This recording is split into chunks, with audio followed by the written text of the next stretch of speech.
Hey, this is Dave with Taboo Customs. This video today, we're going to be taking another look at our green XJ project here, and we're going to be swapping the Dana 35 out for an AAM 14 bolt.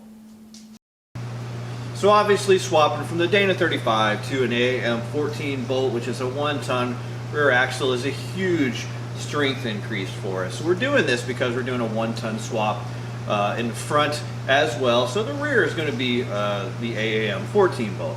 Now, in addition to our 14 bolt, what we're going to be using is we're going to be using Iron Rock 5.5-inch lift leaf springs.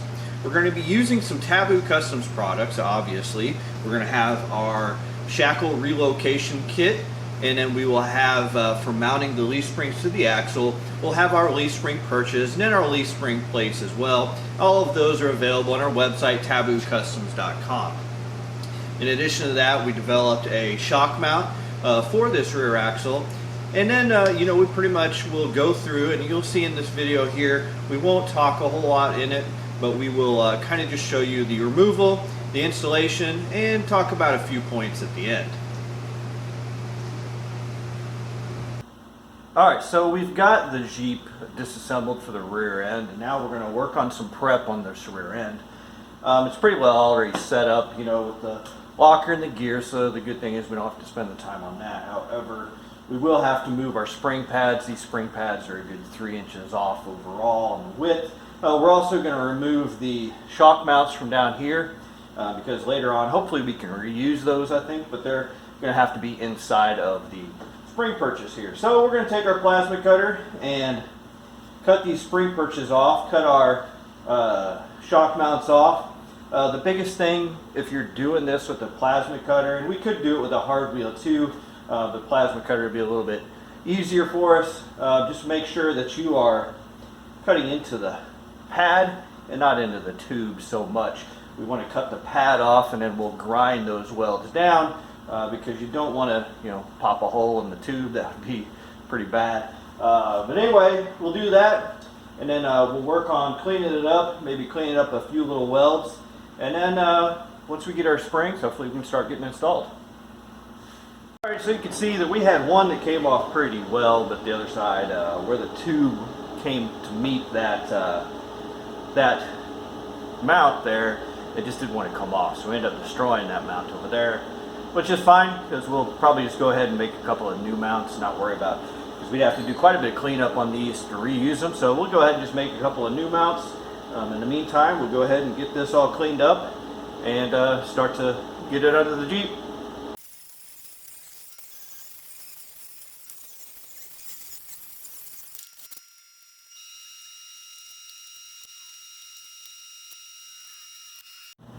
I guess this is the moment in the video where we pause and we'll talk about fire safety a little bit. We had some rags and stuff sitting back in the corner, and as we're grinding there, they end up catching fire. So make sure you're aware of your surroundings and where you're grinding at.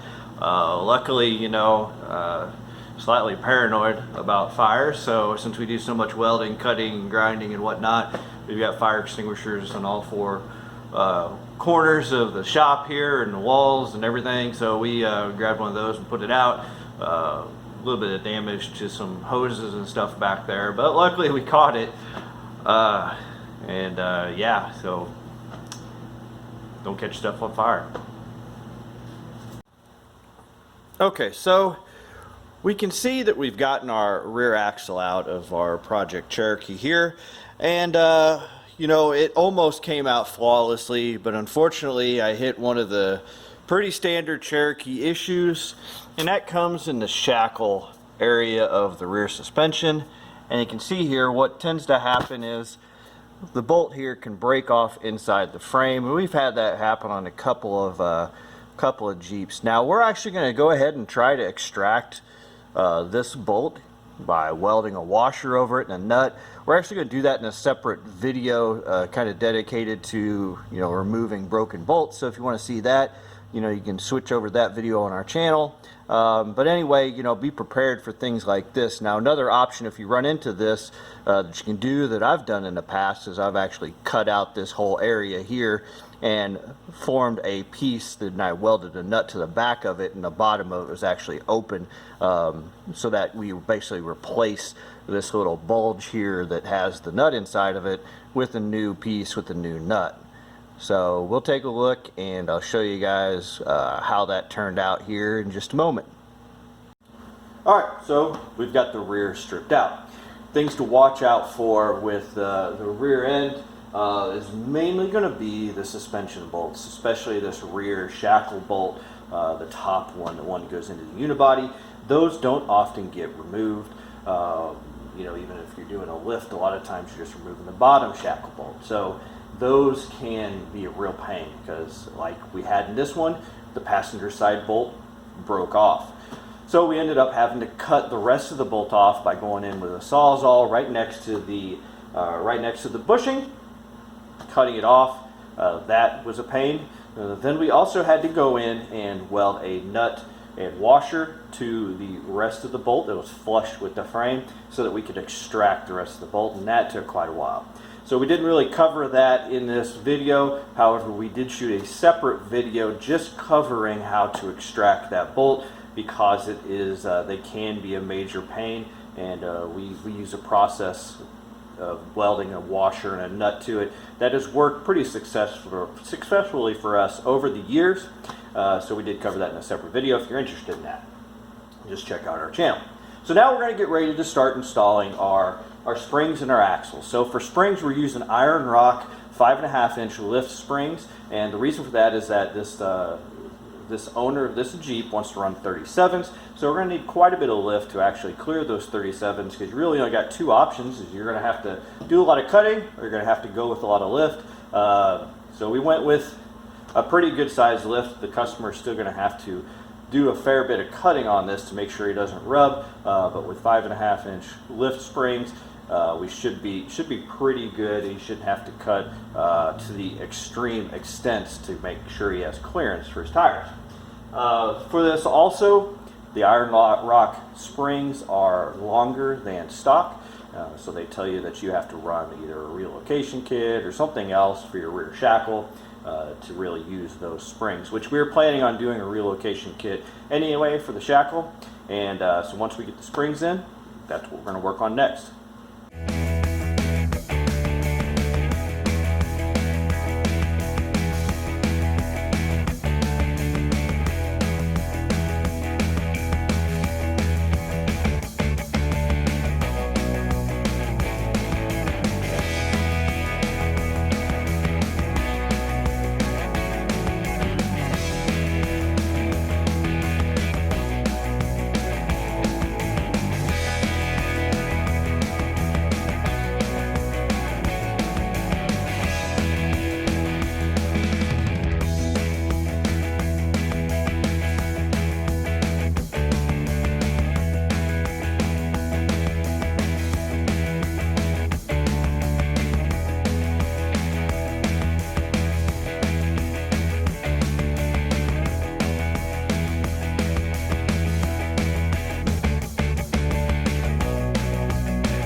Alright, so we've got the rear 14 bolt AAM underneath the Jeep now.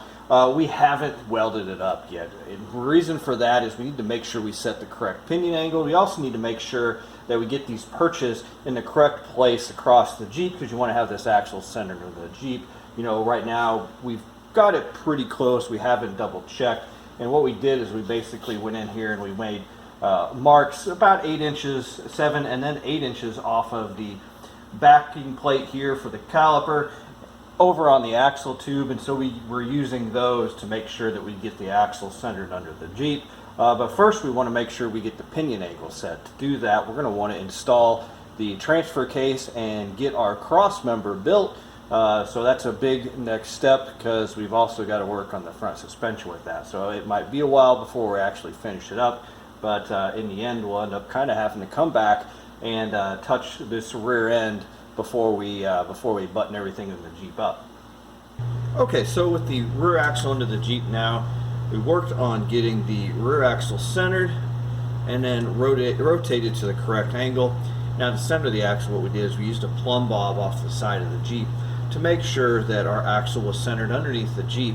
And then we went in and we measured off of the outer flanges on the axle to our leaf spring perches, and we made sure that we are the same on both sides, and we also made sure that the springs weren't canted in or out a little bit, which this one was actually canted in, so we just moved this out and got these to the correct measurements. Then as far as the angle, what we've got to do is we've got to match the angle on the transfer case. So we measured that angle on the transfer case just using a simple little angle tool and a piece of flat plate. Measured that, set this up to basically match that angle, because we are going to run a standard drive shaft in the rear and a CV joint drive shaft in the front. So now that we've got everything set up where we need to, we can go ahead and weld our spring perches on. What we're going to do is we're going to put 3 welds on each side of the spring perch on the outside, and then we're going to also work on our bump stops and the shock mounts. Alright, so we've got our rear axle installed, and comparatively, to install a rear axle in the rear in a leaf sprung Jeep is a lot easier than trying to do the front or do a coil spring, so it really wasn't too difficult. You can go out there, buy a lot of the products that you need, the leaf spring perches, the shock mount, and really beyond that, it's just making sure that you get it centered under the Jeep correctly and you get your pinion angle set correctly, and any bump stops you might need. So that'll do it for this video. We thank you for watching. If you have any questions, you can get a hold of us on our website, taboocustoms.com, or visit us on Facebook at Taboo Customs page. Thanks.